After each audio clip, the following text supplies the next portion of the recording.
Olá pessoal, estamos aqui para a segunda parte da aula sobre a região abdominal. Na primeira parte nós falamos dos exercícios para reto abdominal, oblíquo interno e oblíquo externo. Nessa segunda aula falaremos sobre o transverso do abdômen e também de um músculo da região posterior da região abdominal, que é o quadrado lombar. Se você quiser assistir essa primeira parte da aula sobre a região abdominal, o link está abaixo. Recomendo você assistir antes de assistir essa segunda parte, porque é uma continuação do conteúdo. O músculo mais profundo da região abdominal é o músculo transverso do abdômen, é um músculo grande, dá para perceber aqui pela imagem, tem inserção proximal na crista ilíaca, na face tóraco-lombar e nas cartilagens das 6 últimas costelas. Essa inserção distal no processo tifoide, na linha alva, ao longo de toda ela, e no pubis.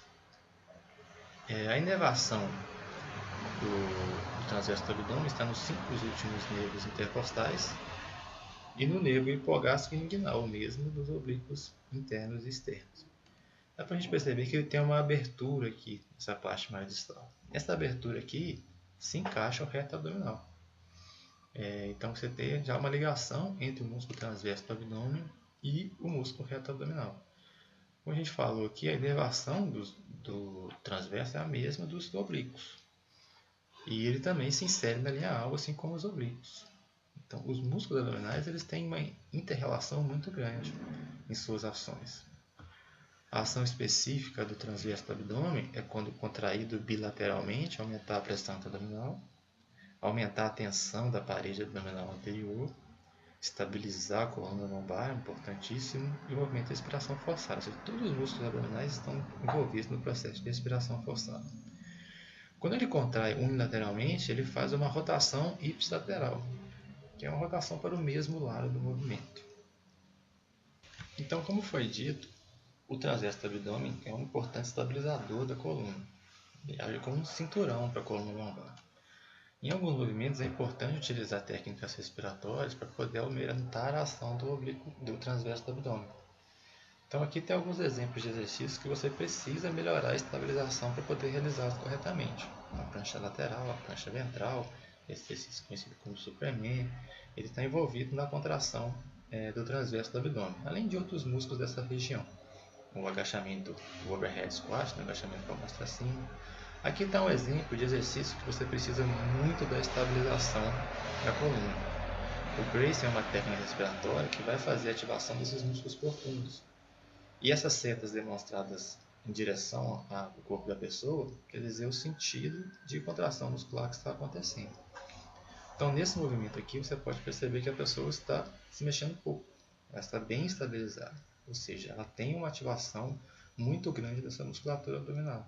Ela deve manter isso em todos os exercícios, na verdade, para que ele forme o cinturão. Então, aqui está o núcleo, né? Essa é a imagem que compõe o núcleo. Você percebe que esse núcleo está aqui dentro da região abdominal, ou seja, ajudando você a fazer diversos exercícios. Então, podemos perceber no final aqui, com relação aos músculos abdominais especificamente, a posição deles. Veja que eu falei que o transverso tinha uma abertura, e aqui você está um encaixe do reto abdominal nessa abertura. Aqui os oblíquos internos, com sentido da fuga nesta posição.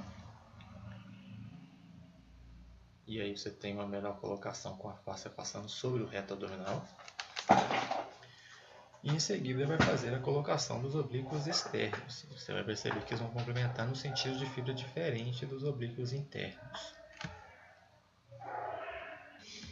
Ou seja, os músculos abdominais devem ter uma ação integrada. Porque afinal, todos eles se inserem nas costelas, todos eles se inserem no quadril, e um se insere no outro, eles têm relação direta um com o outro. O que na verdade acontece nos movimentos é a capacidade deles de ação tônica e de ação fásica. Músculos tônicos são aqueles que são mais ativados em ações mais profundas. Músculos fásicos são aqueles que estão ativados mais em ações superficiais. Então, músculos fásicos são aqueles que estão posicionados mais superficialmente. O reto abdominal, o oblíquo externo são músculos fásicos.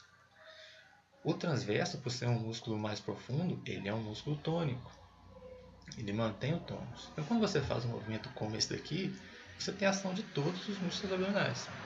Uns de maneira fásica, outros de maneira tônica. E é importante que você tenha uma ótima contração das duas formas, para que você possa manter tanto a ação muscular que você pretende, nesse caso aqui, ao pretender o trabalho dos oblíquos internos e externos, como na estabilização da coluna, para que você tenha uma segurança maior nos exercícios. O músculo que compõe a região dorsal, mas que eu gostaria de colocar aqui nesta aula como região ventral do abdômen, né, é o quadrado lombar, porque ele tem relação direta com a ação que acontece nos abdominais. A inserção proximal de um quadrado lombar está no 12º costela e nos processos das vértebras lombares.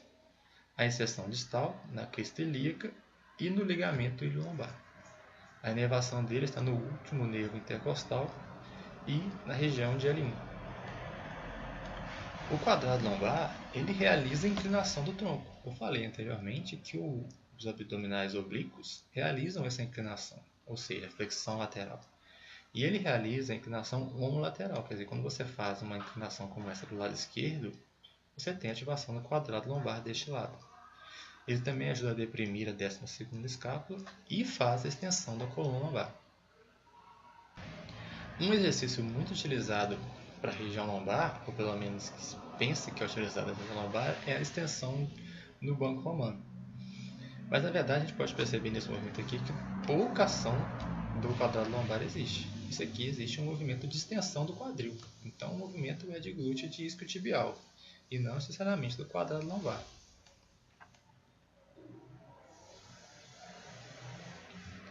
Nessa comparação, podemos perceber como realmente podemos ativar mais o quadrado lombar.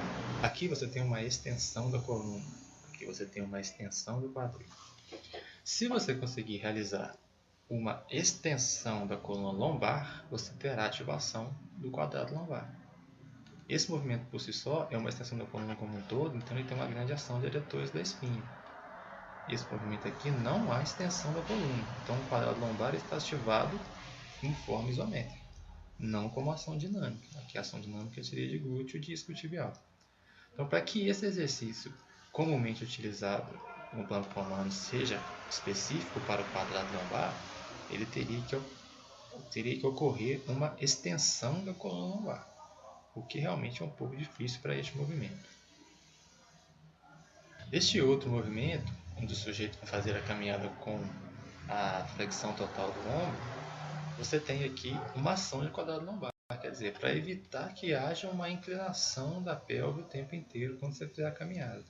O ideal é que você tenha uma inclinação mínima da pelve de 4 a 5 graus durante um exercício como esse.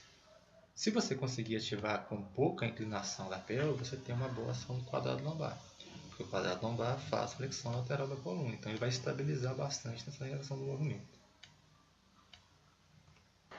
Muito bem, então da próxima vez que você vir uma imagem como essa, você já vai poder associar melhor quais músculos tem nessa região e quais são as ações musculares que podem ativá-los.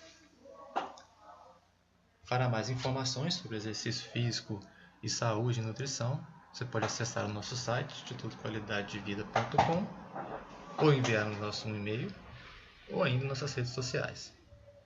Um grande abraço e até a próxima!